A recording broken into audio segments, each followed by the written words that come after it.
આવીશ અને 3 પગલા ભૂમિ માંગી અને તારા દીકરાને બધું રાજ્ય આપી દઈશ.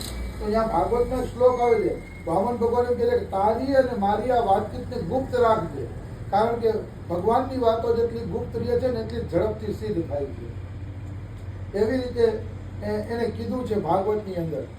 તો અહીંયા પણ સોપત વાલ્મીકી આ રીતે ગુપ્ત રીતે રહેતા. પછી ભીમ અને અર્જુન કા સહદેવ છે એ સોપત ભક્ત વાલ્મીકીને બોલાવા જાય છે કે અહીંયા આવીને ભોજન કરે.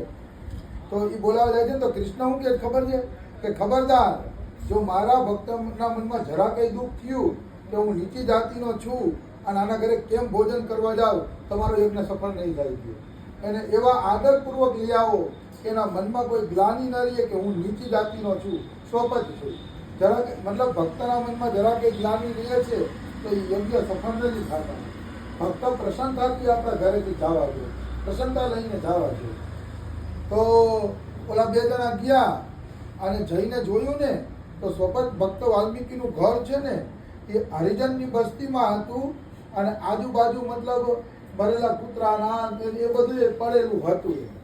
પણ જ્યારે આ 2 એના ઘરની અંદર ગયા તો સરસ મજાનું મંદિર હતું, સાત્વિક વાતાવરણ હતું, ભગવાન કૃષ્ણની મૂર્તિ હતી અને વાલ્મીકીજી પૂજા કરતા હતા. તો વાલ્મીકીજીએ પાછળ ફરીને જોયું તો ભીમ અને અર્જુન કાંઈ અહીંયા એને લેવા આવ્યા હતા. એને જોઈને ધ્રુજવા માંડ્યા કે રાજા મારા ઘરે શું કામ આવ્યા, મારી કાંઈ ભૂલ થઈ હશે, ડરવા માંડ્યા. તો કૃષ્ણએ સૂચના આપી હતી, જોઈને ડર લાગશે કે રાજા મારા આંગણે ક્યાંથી તમારો યજ્ઞ પૂરો નહીં થાય. એના 2 ભાઈઓ પગમાં પડી ગયા લાંબા થઈને, એટલે એનો ડર નીકળી જાય. તો લાંબા થઈને પગમાં પડી ગયા એટલે પૂછ્યું, મહારાજ કેમ પધારવાનું થયું? તો કે અમારા ઘરે તમે ભોજન કરવા ચાલો. ત્યારે આ કે અરે મહારાજ, અમે તમારા ઘરે ભોજનના અધિકારી થોડા છીએ, તમારા હેઠા પતરા નાખીએ છીએ અને એમાં જે બચેલું ખૂચેલું છે એ અમે જમીએ છીએ. અમારો અધિકાર નથી તમારા ઘરે ભોજન કરીએ. અને આ લોકો વારંવાર કૃષ્ણની વાત યાદ આવે, જરા એને સંકોચ થશે તો યજ્ઞ પૂરો નહીં થાય. ફક્ત પ્રસન્નતાથી આવવો જોઈએ. એટલે સોપત વાલ્મીકીને આ 2 પગમાં પડીને મનાવે છે અને પછી મનાવીને લઈ આવે છે. તો આ બાજુ સોપત વાલ્મીકી જમવા આવ્યા અને બીજી બાજુ ભગવાન શ્રી કૃષ્ણએ દ્રૌપદીને કીધું કે તારી રસોઈ કળાની જેટલી આવડત હોય ને એ આવડતનો પ્રયોગ આજ કરી દેજે, કારણ કે મારો પ્રેમી ભક્ત જમવા આવે છે. મતલબ કળા એ જ સફળ છે કે જે ભક્તોને અને ભગવાનને ઉપયોગી થાય. બાકી કોઈ કળા છે જ નહીં.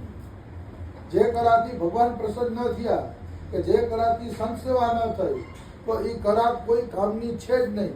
દ્રૌપદીને શું રસોઈ બનાવતા બહુ સારી આવડતી, એટલે કૃષ્ણ ભગવાને કીધું કે આજે તારા ઘરે આવા પ્રેમી ભક્ત જમવા આવે છે તો તારી બધી કળાનો ઉપયોગ કરીને જમવાનું બનાવે.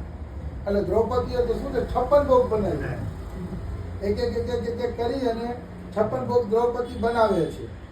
બીજી બાજુ સોપત ભક્ત જમવા આવ્યા ને તો દરવાજે બેસી ગયા, બારે દરવાજે બેસી જાય છે. એટલે કૃષ્ણ ભગવાને યુધિષ્ઠિરને ડોરા કાઢ્યા કે વૈષ્ણવ ભાઈ કહેવાય, તો બારે બેહીને જમે થોડું હાલે, તમારો ભાઈ હોય તો બારે બેહીને જમાડો તમે કે ડોરા કાઢ્યા કૃષ્ણએ. ત્યાં તો યુધિષ્ઠિર દોડતા આવ્યા અને એ સોપત વાલ્મીકીને તેડી લીધા. તેડીને અરે તમે તો મારા ભાઈ છો, અંદર ભોજન કરો. એટલે આદર સાથે એને અંદર ભોજન કરવા માટે લઈ આવે છે સોપત વાલ્મીકીજીને. પછી ભોજન આવ્યું ને એટલે સોપત વાલ્મીકીએ શું કર્યું કે રસગુલ્લા ને ગુલાબજાંબુ ને મીઠાઈ ને બધું મિક્સ કરી નાખ્યું, ઉપર દાળ નાખીને રગડો બનાવી નાખ્યો અને રગડો બનાવીને પીવા માંડ્યા. તો રગડો બનાવીને પીવા માંડ્યા ને તો એ ઓલો શંખ વાગ્યો નહીં, ખાલી ટૂટું કરે. હા, શંખ હરકો વાગ્યો નહીં. એટલે યુધિષ્ઠિર પૂછે કે પ્રભુ હવે તો તમારો પ્રેમી ભક્ત જમે છે તો પછી આ શંખ કેમ વાગતો નથી? એટલે કૃષ્ણ ભગવાન ગયા શંખ પાસે અને શંખને આમ છરી મારી કે ભાઈ આવડા પ્રેમી ભક્ત જમે છે તો તું કેમ વાગતો નથી કે? તો શંખ કે મને શું પૂછો છો, દ્રૌપદીને પૂછો કે આવો દ્રૌપદીનો વાંક છે. તો બધા દ્રૌપદીને પૂછ્યું કે બોલ દ્રૌપદી તારા મનમાં શું વાત છે કે? તો કે મારા મનમાં આ ભક્ત પ્રત્યે અભાવ આવી ગયો. જ્યારે એને બધો પ્રસાદ મિક્સ કર્યો ત્યારે મારા મનમાં અભાવ આવ્યો કે ગમે એમ તો આ સોપત છે, આને પ્રસાદનો સ્વાદ લેતા હું ખબર પડે, એવો અભાવ આવી ગયો હતો. મતલબ ભક્તમાં અભાવ કરવાથી પણ જીવ છે ને આગળ વધી શકતો નથી. ભક્તોમાં ભાવ નથી.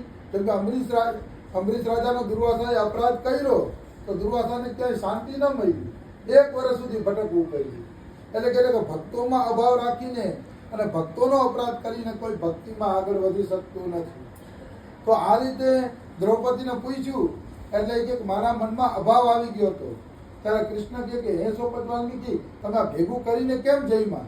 તો કે આ પ્રસાદનો ભોગ તો મારા કાનુડાએ લગાવી દીધો છે, સ્વાદ તો કાનુડાએ લઈ લીધો છે, હવે હું સ્વાદ લઉં ને તો અપરાધ બને. સ્વાદ તો ભગવાનને લેવાનો હોય, આપણે તો પ્રસાદ જમવાનો હોય. તો એનો એવો શુદ્ધ ભાવ જાણીને દ્રૌપદીના મનમાં જે અભાવ હતો ને નીકળી ગયો. જેવો અભાવ નીકળ્યો એવો શંખ વાગવા માંડ્યો. પછી શંખ વાગ્યો અને પાંડવોનો યજ્ઞ પૂરો થયો.